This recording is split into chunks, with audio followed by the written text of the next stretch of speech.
Hi everyone and welcome to our next review, which is the old but gold 1995 Chesterfield RSV 250 as ridden by Max Biaggi. The model's by Minichamps and it's in 1 to 12 scale. I'll be using my usual scoring system with 5 categories, each category holding a score of up to 5 points, meaning the model can gain a maximum of 25. These categories are model desirability, the packaging quality, build quality, the overall look of the model and value for money. So let's move straight away then into the model desirability, where I take 3 different sections into count here, which is the rider, the season that the model's actually from, the motorcycle itself, and they just give the overall sort of desirability of this model. So if we look at the rider then, Max Biaggi is also known as the Roman Emperor, Mad Max, due to his off-track persona and aggressive riding style in his early years. Throughout his racing career, he won 4 consecutive 250 World Championships, and as well as finishing runner-up in the 500 and MotoGP Championships. After a year out in 2006, he switched to the World Superbike Championship in 2007, finishing 3rd overall as a rookie, and earned his first World Superbike Championship in 2010, becoming only the 2nd European from outside the United Kingdom after Raymond Roche to do so. Biaggi won his 2nd World Superbike title in 2012 before announcing his retirement from racing in November that year. He briefly returned to participate in 2 championship rounds of World Superbike Championship in 2015 before then actually retiring for good. Max is well known for his bitter rivalry with compatriot Valentino Rossi, having many on and off track altercations. If you're familiar and followed motorcycle racing for several years, then you'll be well aware of those who were sort of in the media a lot at the time. Max is then due to be inducted into the FIM MotoGP Hall of Fame in 2020 at the Mugello round. So between 1991 and 2005, Max rode 250, 500 and MotoGP machinery, making an overall 214 starts. So of these, he won 42 races with 111 podiums, and that's a superb 51.9% podium rate, 56 poles and 42 fastest laps. Now in his World Superbike career, which spanned between 2007 and 2015, Max participated in 157 races, with 21 wins, 70 podiums, 10 poles and 15 fastest laps.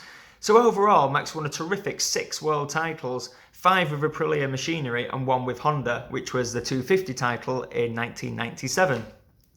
So 1995 then, which is the season of this model, Chesterfield Aprilia had Max Biaggi and Jean-Michel Bayle for the pilots for the year.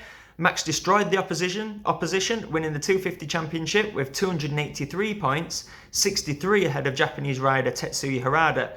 Max's season consisted of 12 podiums out of 13 races with 8 wins, so an astonishing season. He finished every race of that season, was only off the podium once with a 9th place in the Japanese Grand Prix, and this year marked Max's 2nd title of the consecutive 4.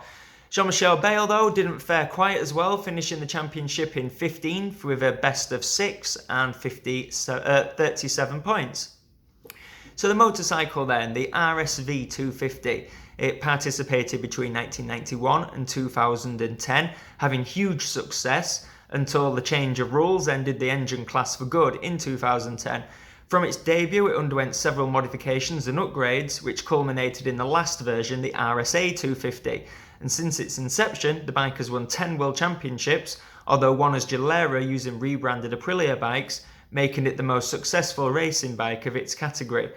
The 10 championship wins are made up from 3 for Max Biaggi, 2 for Jorge Lorenzo, 1 for Valentino Rossi, 1 for Loris Capirossi, 1 for Manuel Poggiali, 1 for Marco Melandri, and 1 for the late Marco Simoncelli, and that was on the Gilera rebranded Aprilia.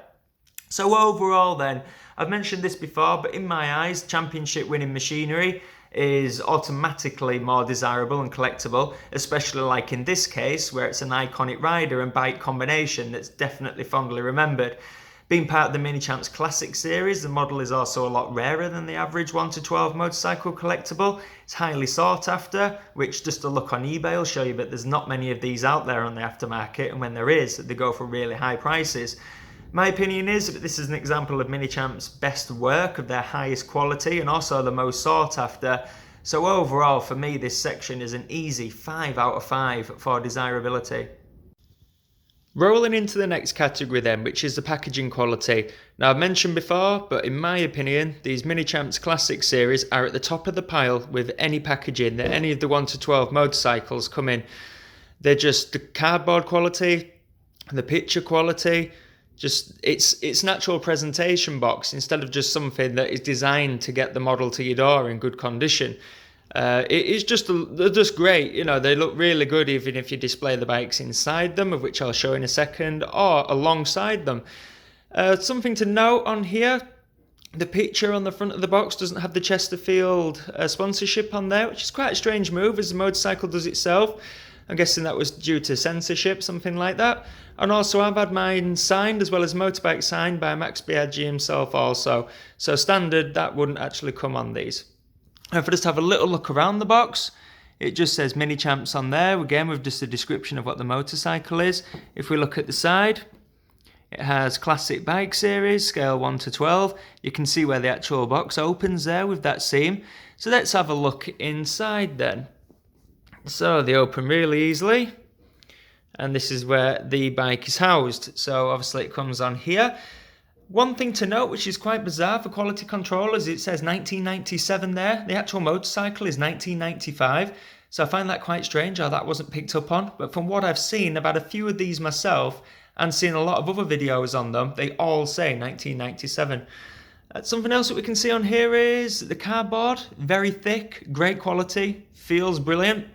So that's also really good. You don't get a broken seam if you open these a few times either, which is obviously great. We've got the plastic shell there, which the bike is also protected by. And underneath that, a short bio on the motorcycle, the rider and the year as well. So you get that in German and in English. German because Minichamps is a German company. Now, my opinion, as I mentioned at the start, by far the best out of all the manufacturers, these boxes. One of the reasons why they go for so much money on the after-sale market, and they haven't replicated this quality since. For me, the packaging is just an easy 5 out of 5. I think these easily at the top of the pile.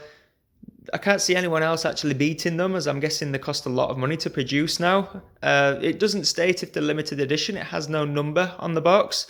But from the after-sale prices that I've seen, I'm guessing that they are. Easily 5 out of 5 for packaging quality. Third category then, build quality. What a bike this is. First thing to notice as soon as you pick it up, much heavier than usual 1 to 12 scale collectibles, just showing the quality that these old Minichamps had. It's also got the detachable fairing at the bottom there, which I'll show on the next category, where I'll take a panoramic view around the bike so you can see a lot of the details on this. But overall, it's just fantastic, fantastically built. Lots of die-cast parts in there. It's just nothing sort of feels like any corners have been cut. No seam on the rear tyre at all. Perfect on there. Decals laid down superbly with no transfer, sort of clear plastic that you can see around the outside. It's just a great looking machine. It's got the Chesterfield sponsorship on there, which will add to the next category, the overall look, as pretty much 100% of bikes now don't have any of the tobacco sponsorship on there, including Max Biaggi's later ones when he was sponsored by Marlboro on the Yamahas specifically. This is just a great looking bike. Minichamps at its best in this era, the Classic Series, and that's the reason why they go for more money now. You can see on the camera here, even with my dodgy filming, but what a bike this is. Now, if we actually look at the weight of this thing, like I've said, it does feel heavier, although it is a smaller capacity with only being 250cc. If we transfer it over to my trusty scales in grams, it is 283 grams, exactly what I thought. It is heavier. Last review that I did was the Altea 1 to 12 Kenny Roberts, year 2000. That was 195 grams.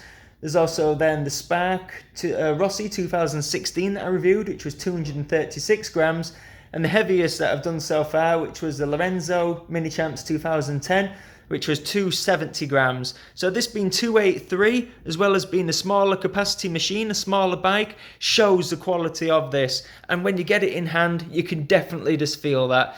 The actual die-cast fairings on this feels so robust. No seams at all on this machine. Superb bike. Build quality, easily 5 out of 5. To kickstart this category then, the overall look, I just want to stay quiet and give you a panoramic view of some of the details on this motorcycle, as I'm sure you'll agree. Beautiful.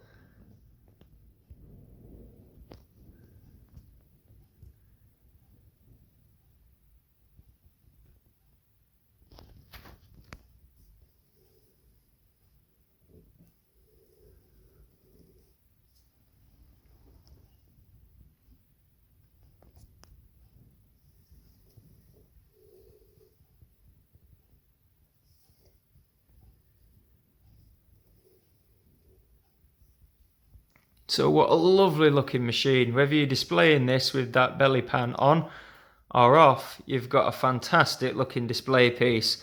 Just look at that, what a beautiful machine. And like I said, couple that with the build quality that this thing's got. No wonder it goes for well over its old retail price. You know, what a fantastic bike. Alongside the packaging, this has just got it all. A few of the things to point out on here that I really do like is the wiring. I mentioned this on another review before, but this is definitely to scale. It's a lot smaller wiring than what's on some of the newer Minichamps machines. Everything on here it just sort of screams out as just great looking. Overall, the scaling's superb, decals superb, carbon effect, whether that's the front mudguard, the cover there for the brake disc, the rear hugger. Painting's just really well detailed with all the individual parts painted out, so it isn't just in block colours. What a machine. No seam in the back tyre. Lovely shiny paintwork. The details on the actual bike with the belly pan that you can take off, brilliant. The chain, it's not just a flat chain, no, it's 3D, unlike some other models out there, like the one that I reviewed last, which was the Altea. Just a superb looking machine. It looks brilliant. It's a little bit smaller, obviously being a 250, than some of the other machines that you may display this against. But to be honest, it just stands out more than any other. It's so rare in the collection. There's no other make out there apart from Minichamps that actually does this Max Biaggi Chesterfield Aprilia. There's Marco Melandri out there and a couple of others and a few from different manufacturers as well. But to be honest, none of them even touch this, just in terms of the overall look. What a superb looking bike. Maybe my favourite, but definitely one of my favourites. Let's look at the details of everything on here. Just a lovely looking machine, and all the little things add up to some of its parts with this and just create an overall superb looking bike. What a beautiful machine. Again, the price point's obviously higher with this, so I'm just in my head thinking of how it compares against the Spark Rossi, which was also a fantastic looking machine. Even though this is much older, you can tell they were at the top of the game back at this point with Minichamps, and it just stands out. So because of that, I'm going to give this again a 5 out of 5 for overall look. Last category then that I score against, value for money. Now I'm finding it really difficult to sort of decide on a score for this category, because if you want this bike in your collection, it's so rare that you're going to have to pay good money for it. Now I don't believe it is limited edition or anything like that. I'm not sure how many there are. There can't have been too many made, as they don't come up on after sale sites very often, and when they do, they get in a bidding war and go sky high. I believe when this motorcycle first came out, it was about £80, and I've seen them go for $250 on eBay. I believe I got mine for about 110 a few years back. I've had it signed since, which might even mean the value's, I suppose, gone up or down, depending on if people want it signed or not. But overall, it's a tough one. Now, the new Spark machinery out there is approximately £100. I think it depends. Overall, from what I've seen on eBay and other sites, I'm going to score it a value for money of 2 out of 5. I'd say if you can get one at £100, a 4 out of 5. Any less than that, an easy 5 out of 5. But I think in general, from what I've seen, that you don't find bargains on this motorcycle anymore. It's a bit like the Wayne Rainey Minichamps on the Classic Series and the Kevin Swants or the Mick Doohan. You just don't find bargains on it. So if you want it, you're going to have to pay. But at the same time, you're getting Minichamps at its best, and they are just a step above any other Minichamps motorcycles that are out there, these Classic Series. So I will go for a 2 out of 5, which gives an overall for this motorcycle of 22 out of 25, which is the highest that I've reviewed so far. And if you're looking at the actual quality, the build, the look, the packaging, overall, then it's definitely worth that highest score that I've just mentioned it's got. So a 22 out of 25, beautiful machine. So pleased I've got it in my collection. It's not something I'd ever part with. I think it looks superb. Max Biaggi is maybe my favourite rider. It's just, overall for me, this holds a big place in my heart for when I was younger also. So 22 out of 25. Now, if you enjoyed this video, got any suggestions, please like, subscribe, comment, do whatever you usually do on YouTube. Feel free to give me any criticism on reviews and I'll try and change for whatever I need to do. But for now, thanks very much everyone and have a nice day.